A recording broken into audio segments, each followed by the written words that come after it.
Halo saudara-saudara sebangsa dan setanah air. Bertemu lagi dengan saya Koko Wendy yang sudah lama sekali tidak membahas Koko Wendy Playlist.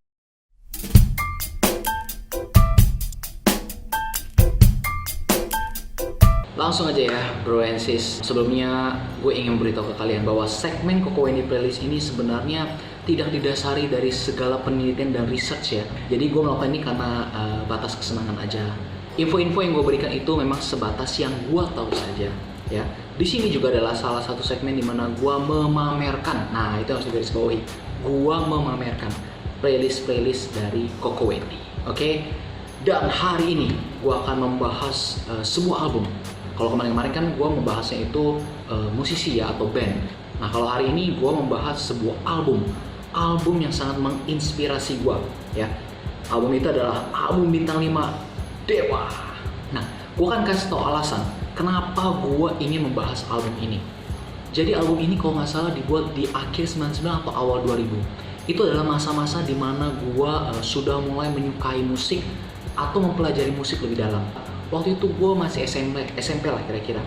Nah saat itu gue banyak sekali mendengarkan album-album musisi-musisi yang gue anggap saat itu coba-coba untuk didengar. Kalau dari luar negeri, gue udah mencoba mendengar Limp Bizkit, gue mendengar Blink-182 saat itu ya. Gue mendengarkan Oasis. Kalau dari Indonesia, gue mendengarkan Sheila on 7, Padi, dan Dewa. Saat itu gue bukan pendengar Dewa yang baik. Kenapa? Karena kalau menurut gue, seorang bala Dewa yang baik adalah mereka-mereka yang mendengarkan album-album Dewa 19 dari zaman Ari Lasso sampai saat ini. Nah kalau gue sendiri akan membagi Dewa dengan Dewa 19. Dewa yang gue maksud adalah Dewa bersama Once ya, atau Ahmad Dhani bersama Once. Sedangkan Dewa 19 itu di kepala gue adalah Ari Lasso vokalisnya. Nah untuk itu gue akan menyebutkan Dewa di segmen video ini. Kenapa gue memilih album bintang 5 Dewa? Karena ini adalah salah satu album di mana gue tidak pernah skip satupun lagunya. Dan masing-masing track mempunyai kesan tersendiri. Masing-masing track juga memiliki warna yang berbeda di setiap tracknya. Maksud gue gini, kadang-kadang di dalam satu album biasanya tuh banyak komponen-komponen atau banyak hal-hal yang terdengar mirip dari awal track side A sampai terakhir side B. Nah, waktu itu gue masih bentuknya kaset ya, kaset pita. Jadi gue adalah salah satu generasi yang sangat beruntung bisa mendengarkan album-album musisi saat itu melalui kaset pita. Kenapa? Karena ada experience tersendiri yang nggak bisa tergantikan deh. Nggak seperti sekarang yang sudah digital. Even waktu itu sudah dari masuk ke era VCD, DVD, atau CD, DVD, itu beda banget. Kaset pita itu punya kesan tersendiri. Kita langsung bahas masing-masing tracknya ya. Lagu yang pertama, Mukadimah atau Roman Picisan. Nah, kalau Mukadimah itu sendiri artinya adalah pembukaan. Gue juga baru tahu tuh, pembukaan artinya. Pembukaannya itu berupa orkestra string dari Erwin Gutawa. Nah, di sini gue juga baru tahu kalau album Bintang 5 ini adalah album yang bisa dibilang sebuah pertaruhan. Mengapa? Karena Bintang 5 dibuat di saat vokalis itu sudah berganti. Bahkan bukan saja vokalis tapi juga drummer. Kenapa diganti? Karena saat itu Ari Lasso dan Wong Aksan yang merupakan bagian dari Dewa 19 saat itu mereka itu mengundurkan diri. Ada yang bilang mengundurkan diri, ada yang bilang mereka itu dipecat. Nah, pada saat Dhani ingin membuat sebuah konsep album terbaru, Dhani harus ekstra keras atau ekstra bekerja keras untuk membuat satu album tanpa Ari Lasso.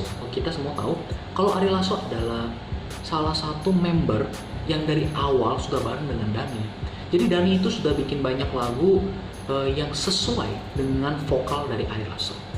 Nah jadi dia harus ada penyesuaian tersendiri untuk album Bintang 5 ini.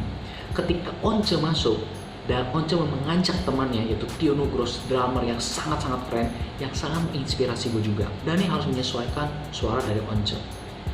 Roman Picisan adalah salah satu track di mana track ini sudah direkam sebelumnya di kala itu Ari Lasso menjadi vokalisnya.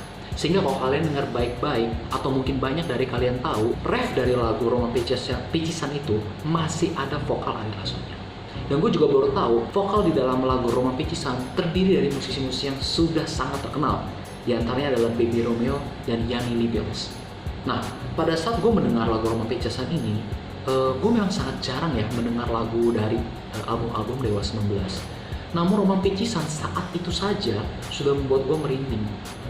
Muka Dima yang jadi sebuah opening itu udah ngasih kesan tersendiri bahwa lagu ini akan jadi sesuatu yang beda dan sangat-sangat mewah. Dan ketika lagu Roman Picisan itu masuk, itu membuat bulu kuduk gue langsung merinding.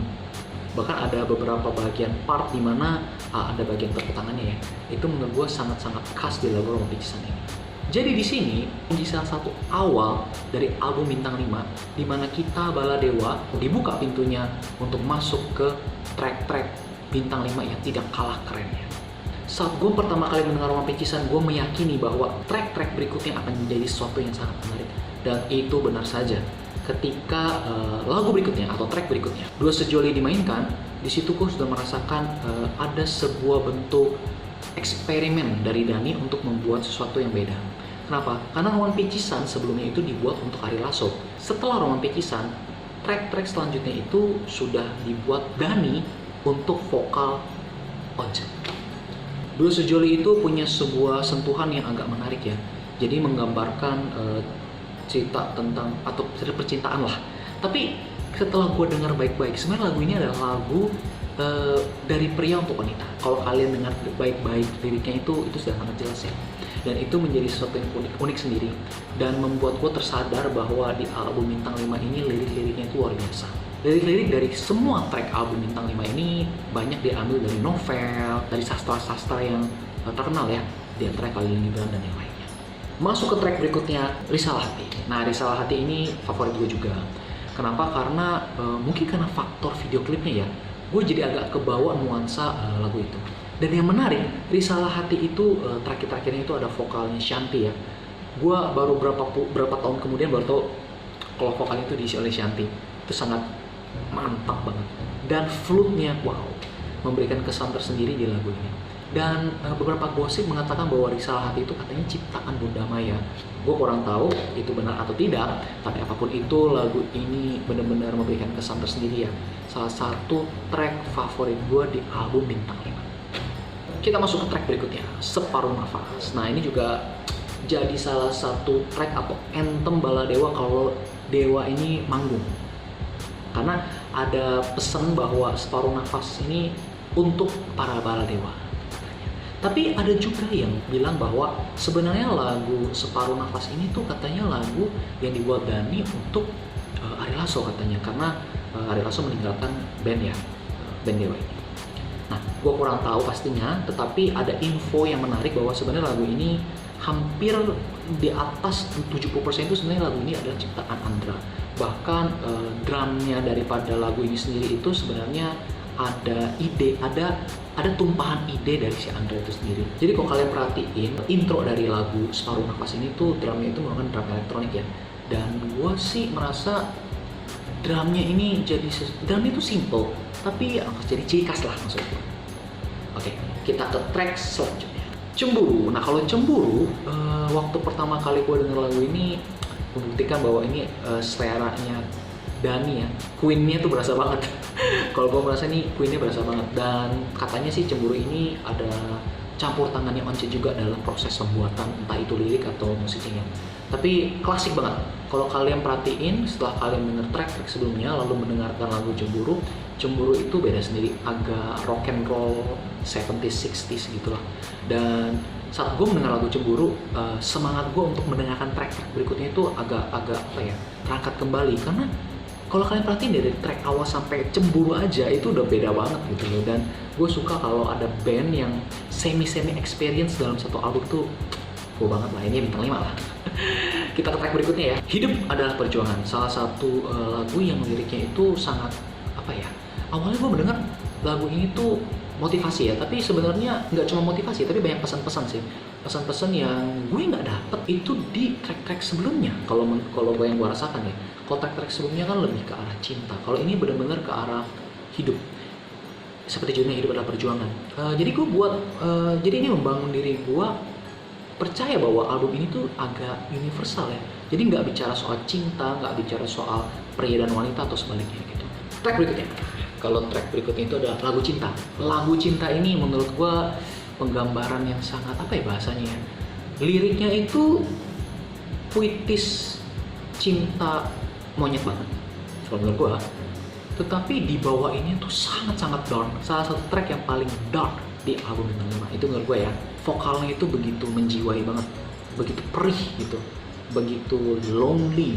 Jadi gua ngerasa ini juga emo banget lah. Lagu cinta tuh menurut gua emo banget. Dan kita ke track saja. Cinta Adalah Misteri, salah satu lagu yang liriknya kalau menurut gue ya sangat-sangat sastra banget dan ada pencampuran spiritualnya di lirik-liriknya ya. Bagian yang paling spiritual itu gue rasa sih di lagu ini. Kalau awalnya gue pikir Roman Picisan karena intronya tuh bener-bener kebawa banget kan. Tapi kalau menurut gue sih track ini yang paling sangat-sangat spiritual di antara track ya. Dan berikutnya adalah Sayap-Sayap Patah. Sayap-Sayap Patah itu dari segi musiknya atau komposisi musiknya itu super aneh kalau menurut gue. Super aneh. Intronya itu langsung vokal. Nggak ada intro musiknya, jadi intronya langsung vokal bersama drum. Tiba-tiba berubah di tengah-tengah dan berubah lagi sampai ke ref, lalu balik lagi. Dan vokal Once ini menurut gue maksimal banget ya. Dan Sayap-Sayap Patah itu dari judulnya aja tuh udah apa ya, beda banget gitu. Di saat itu gue mendengarkan banyak album seperti Ceylon Seven lah katakanlah, gue nggak pernah dapat judul yang sangat-sangat puitis gitu. Dan setelah gue tahu judulnya ini kan diambil dari sebuah novel apa puisi gitu, kayaknya puisi deh. Jadi makin kemari setelah Cinta Adalah Misteri sampai ke Sayap-Sayap Patah itu pembawaan jiwa sastranya tuh udah mulai makin kental. Nah yang terakhir itu adalah Seribu Bintang ya. Seribu Bintang itu lebih ke orkestra. Jadi di album ini Erwin Gutawa menjadi bagian yang penting lah dari album Bintang 5 ini. Dan menurut gua Dhani waktu bikin album ini tuh nggak main-main ya. Dia pengen bikin langsung mewah sekalian. Jadi dan dia tuh nggak tanggung-tanggung ya ajak Erwin Gutawa. Dan ada juga beberapa musisi yang gue juga awal kaget ya, kayak Baby Romeo di Roman Picisan, Yani Libel, almarhum di Roman Picisan, Shanti di Salah Hati, Fruitnya namanya Kim Jo kalau nggak salah, gue kurang tahu juga namanya Kim Jo. Dan ada siapa lagi ya, masih ada banyak lagi ya. Jadi menurut gue ini ada album yang paling lengkap, album paling lengkap di saat itu. Dan menurut gue sampai saat ini sih memberikan kesan bahwa eksperimental itu harus dilakukan secara berani dan jangan takut-takut ya. Di era itu, di tahun 2000-an, untuk menjadi eksperimental itu agak sebuah pertaruhan ya. Tapi Dhani berani-berani aja dan bener-bener bisa ya kalau menurut gue. Vokalisnya ganti, drummernya ganti, musiknya juga ganti. Mungkin kalian para baladewa yang sudah pernah mendengar Dewa 19 kayaknya agak susah membandingkan album-album Dewa 19 sebelumnya dengan Bintang 5 ya. Karena Bintang 5 tuh seperti band baru lah kalau menurut gue. Gue ada sebagian beberapa single-single dari Dewa 19 itu beda banget. Ari Lasso tuh kayak lebih slow rock ya. Kalau ini lebih berwarna kalau menurut gua. Lebih berwarna. Itu dulu dari Koko ini, dari apa ya istilahnya ya, memamerkan lah playlist. Kali ini cuma playlist. Kali ini lebih ke album ya. Album favorit. Nanti gua akan bikin beberapa musisi-musisi atau gua akan memperkenalkan beberapa musisi-musisi dari kesukaan gua karena beberapa teman gua bilang selera gua tuh unik, selera gua tuh aneh. Tapi gua lihat sih enggak lah. Banyak selera gue bukan unik tapi selera gue tuh tinggi. Oke, itu dulu dari Koko ini. Kita akan jumpa lagi saudara-saudaraku di video-video selanjutnya.